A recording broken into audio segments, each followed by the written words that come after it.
Welcome to the Tech Egg. Don't get scrambled. Enjoy the video. You start by preparing one clear image that matches your screen resolution. This avoids stretching or blur. Once done, save it to a simple folder like Pictures or Desktop so you can find it quickly. Make sure the file type is supported. JPEG and PNG are safest. If you plan different layouts, create copies sized for multiple monitors.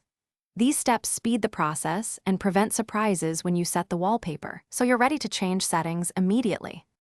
Now open your system's personalization controls and choose Background or Desktop. Select Picture, then browse to the folder with your prepared file and click the image to preview. Make sure to choose the right display if you have multiple monitors. Use Supply to set it for one screen or for all. Then pick the layout option, Fill or Fit, to control cropping. If colors or icons clash, tweak wallpaper position or pick a variant. These choices affect readability and desktop. Finish by double-checking the lock screen and desktop settings so both display the right image when you log in.